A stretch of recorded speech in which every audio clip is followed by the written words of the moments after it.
Hi, welcome back to Elements in Focus. I'm Grant Soliven. And I'm Aaron Rheaume. Director of Financial Planning himself, always here, always leading the team well.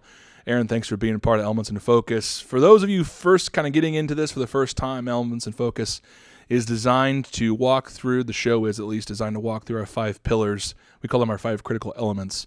Our managing partner built these, and Aaron, in his duty, has perfected them for our team.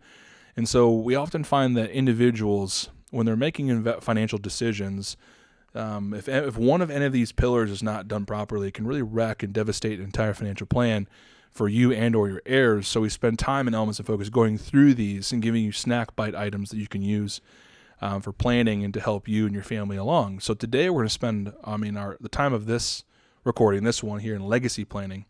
And this is a big one, Aaron. I don't think people truly understand it. Most attorneys will list percentages, not dollars, but some will take action by a family and just list dollars. And so do us a favor, walk through why that's a problem. Okay. And then also kind of walk through why it's important we use percentages. Yeah, first and foremost, let me say for the both of us that we are not attorneys and yes. we tend not to play them at all. A lot of times when we see trusts or just reviewing trusts in general, we see a whole different slew of things. First comment that I'm going to make is make sure your trust documents are up to date. Yes. We see documents that have been put together back in the early 80s, 90s. I'm sure you had great wishes and intentions then, but I can tell you life has changed in the last 30 years. So make sure those documents are first and foremost up to date. And then to answer your question, when you're having those documents up to date, make sure you are not listing dollar amounts and actual percentages, because the way that I understand how the law works is if you were to list dollar amounts, those flow out of the trust first prior to the percentages. Mm-hmm. And Aaron's completely right. And it's my understanding as well, again, not attorneys here, but it's our understanding that if you had a dollar amount to go to a certain family member, but you had a lion's share, and I've seen this in some trusts, go to a different set of family members, the dollars always get distributed first, and sometimes, depending on where assets are and how long you live, and to Aaron's point, not updating the trust appropriately, sometimes that dollar amount gets sent out, and then there's nothing left for the other beneficiaries because of that particular code.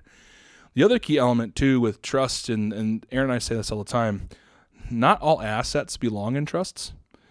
And so it's another conversation we can have for a different day. But when it comes to percentages and putting assets in trust, make sure that they're the right assets. Sure.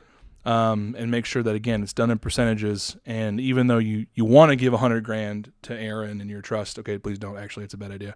But yeah, please don't. If you want to give $100,000 to a specific beneficiary, just remember that that'll supersede all other wishes as far as dollar amount's concerned. So just take that especially when you're beginning to review and update your estate documents, as many of our families are doing right now. Just don't forget that, because those simple little signs, percent and dollar, do matter when evaluating an estate document. And so if you have other point, oh yeah, of course, yeah, no, please. So as you're talking about percents and dollars, and again going back to making sure things are up to date, just take the last 20 years basically of market growth and say, okay, maybe I started with $500,000 20 years ago, and now that's $1.5 million or $2 million. Mm-hmm. You want to make sure, again, those percentages are adjusted, because, yes. Or making sure those dollar amounts are not dollar amounts and their percentages, so that your estate plan flows the way that you want to, especially because investments have grown and they should continue to grow.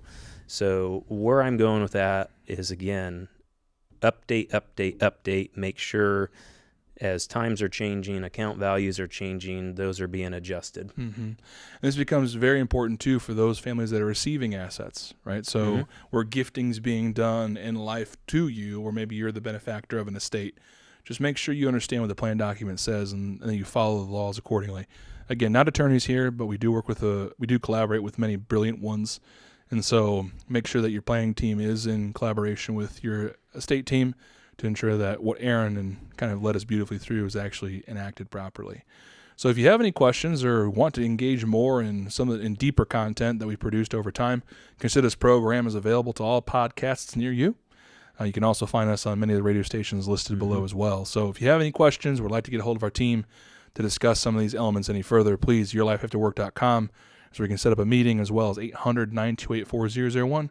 Call in and we'd be happy to help you there. Thanks for spending time with us today. Have a great day.